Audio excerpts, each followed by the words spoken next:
Hey, everybody, and welcome to the Friday edition of Intentional Talk presented to you by Toro. It's Millar, it's Rose, and it's our good buddy, Harold Reynolds. H, how you been, man? Okay? Yeah, doing good, man. Thanks for having me on. This is pretty cool. Well, we've got a couple of big shows to talk to you about that you were involved in. Let's start with, of course, it is Juneteenth, and you and Fran Charles co-hosted a big-time program on our network and across our social media channels. Tell us a little bit about it. Well, it kind of started with the league. I did a roundtable you probably saw on .com with a few players and Sharon Robinson. And as we were putting that together, I said, well, we should talk to Derek Jeter. He's the CEO, part owner of the club. It'd be important to hear his perspective. So reached out to Derek, did an interview with him. And then on draft day, with all the general managers holding up their placards with Black Lives Matter, and Theo Epstein drove that. So I wanted to see how did he come up with that. So we got a hold of Theo and Kenny Williams. So they're in the show, and it just took off from there. And the main thing being, one thing to have a conversation, some uncomfortable conversations, but the other is how are we going to move forward? And that's addressed in this show. I think it's going to be well done.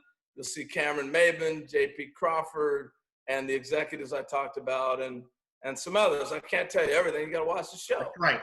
Give me one little taste of something that you learned, though. I think the biggest thing I learned was from Theo. It's not that I didn't know it, but I think the one thing Theo said is, hey, I've been hiring people that look like me, think like me. I got to break out of that mold. And for him to be the leader, in a sense, of spearheading this with his background and with where he came from, that's the big step, I think, moving forward, where change happens where those who are in power are able to hire and make decisions on people. And I think that's what's happening in our game. And a guy like Theo is the perfect one who has a great reputation, knows everybody across the league, and just the purity of heart. Kevin, I know you know Theo quite well. And to have a guy like that leading the charge, I think it's really impressive. Yeah, no question about it. I think, when people are in a position of power and affect hiring practices, there's a tangible change. I think that the challenge comes on the rest of us, certainly in the white community, to, I'm not hiring people. Kevin's not hiring people. So we have to kind of look at ourselves. How can we change our thought process moving forward and inform ourselves and listen and read and watch? And because at some point, this is no longer going to be the main story, right? The protests aren't going to be the main story all the time. So after that, what do we do to change things? I think really that's kind of what we're facing moving forward.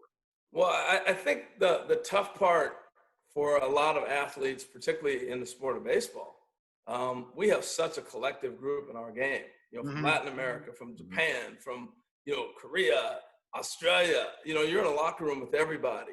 And I hope we get to a point where the country represents a major league locker room and how you get along. And I'll tell you a quick story that I hope we get to. When I was in American Legion, I'm playing an American Legion tournament in Sheridan, Wyoming. And I'm the only black kid on my team and probably in the whole state at the time. And it's American Legion Regional, and the winners are going to go to the American Legion World Series. So one of our pitchers at the time, he says, hey, Harold, let's go to breakfast in the morning. I'm going to buy. I'm like, shoot, I'm in. We got a little $10 a day meal money. So we meet in the lobby. We walk down to this restaurant, and we eat breakfast. And we're walking out, and I go, hey, man, when did you pay for breakfast? He goes, I never do. I always dine and dash. And I'm like, we're walking down this dusty road. I said, man, I'm the only black person in the state. Are you kidding me? They're going to find me. And as I gotten older, and I've told that story a number of times, he just saw me as Harold. He didn't see me as anything else. I was a shortstop on his team, and I was his friend. And if we ever get to that point in the country, then I know we're where we need to be. And I think sometimes in all the craziness and everybody pointing fingers and all the different things, and some great conversations, but you have to also remember there are some great friends. I've got some great friends that are white that see me as Harold, and they don't see me as a black face and a black individual in a sense. They look at me as a person, and that's what we all need to get to. And I think sometimes in the rhetoric that we've had going on, and conversations are very important when things are going on, also don't forget those that have been good to you and that know you for who you are. And as we continue to change, we got to all continue to change and evolve. So that's been a message I think that's kind of missed, that I want to continue to make sure we bring that along as well. All right. Well, thank you. We appreciate that. And we look forward to the show as well. You are also going to be a part of another show that's airing on MLB Network this weekend about the kid, Ken Griffey Jr. You were there in Seattle. You've known him a long time. Do you remember the first time you laid eyes on Ken Griffey Jr., the ball player? Oh, yeah. I mean, the #1 draft pick always gets to come to work out with the big club. And he walks in, he's got this big old afro. And he's 6'4", skinny, and he hops in the cage and starts hitting balls in the upper deck. He's a high school kid, wood bat. And we were like, who in the world is this? And that was the beginning of knowing who Junior was. That's impressive. You know, first of all, I do want to wish you an early happy Father's Day, because I know you and Kelly got a beautiful family. My man Andrew, by the way, who I need back, which is your 9-year-old back here in Texas. Last time I was with him is when Texas Chris played Oregon in the Alamo Bowl. And we had Harold and his family come out. We were on the boat. Little Andrew was 2 years old on my lap, so he's ready to drive the boat. So I'm going to need you to get back here. Happy Father's Day early. But I do want to ask you how awesome it was playing with a father-son combination, senior and junior, because that to me is the most remarkable thing in sports, to have a father and son on the same team. And I tell you what, it was so cool. And I've done a lot of these interviews now because obviously the show's coming out this weekend. But I've been telling people there's no Ken Griffey Jr. Hall of Famer if he doesn't play with his dad when he's 20. His dad taught him so much about, one, having fun. If you watch video of those two playing, they laughed, joked, they just loosened up the whole environment. We were on a losing team, and they made it fun. They turned around to be winning. And then the other thing, he took that great talent and was able to crystallize it every day with, here's how you work, here's what they're trying to do to just set you up, all those things. So I think that year of playing with his dad and the knowledge he had all those years to be able to look, I'm seeing you every day now, son, instead of a phone call. I really think took Junior to a whole nother level. How about the back-to-back, though? I mean, the back-to-back home runs as a father-son age. Talk to me about that, please. Well, Kevin, the inside story you'll see on the documentary Junior. A week earlier, Junior had senior had homered, and Junior popped up. And right then, we were all like, hey, they got a chance first time ever.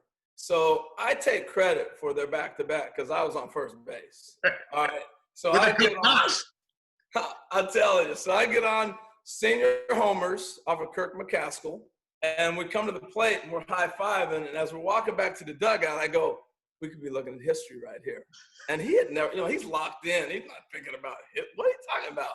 Yeah. So back to the dugout, boom, Junior homers. And if you look at the clip in the show, you'll see us all sitting at the end of the dugout.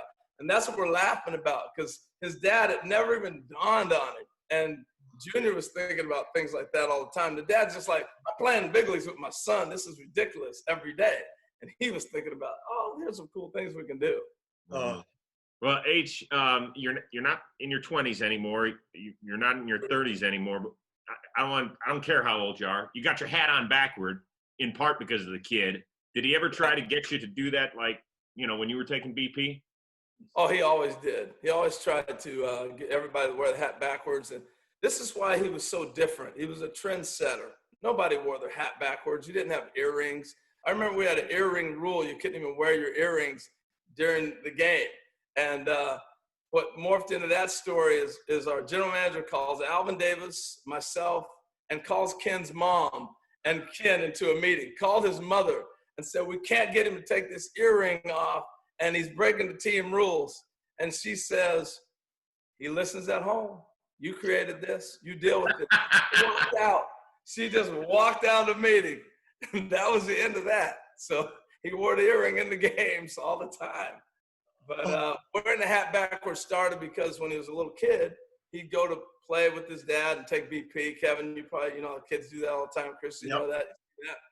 And his dad's hat never fit. So he just turned it around backwards so it wouldn't fall off. And that became staple for him. That's what I'm doing right now. I want some Griffey. I should have done that. I don't know, but the 6'3" and the 5'3" would have been Ken Griffey. It looks good, Kev. You can pull that off. I've got the Peyton Manning forehead working right now, so I'm not going to put my hat on. Hey, but this documentary, guys, is going to be awesome. And as I watched it back and got a chance to see it, we were so glued to Michael Jordan, The Last Dance. Yeah. And one of the things that was so great about Jordan is we got a chance to see him play, but there's a generation that did not. And when you watch the video of Michael Jordan, you go, man, I forgot he was so fast. Yeah. He was so explosive, unbelievable. I think this happens with Griffey. You know, I'm watching him make catches, the swing, the home runs, and plays that he makes, because you can dive into more than just a highlight clip. And you go, wow, this guy's pretty special. Awesome. We can't wait to watch it this Sunday on the network called Junior, 8 o'clock Eastern. And don't forget to check out the other program, which will open your mind and your heart and your eyes and your ears as well.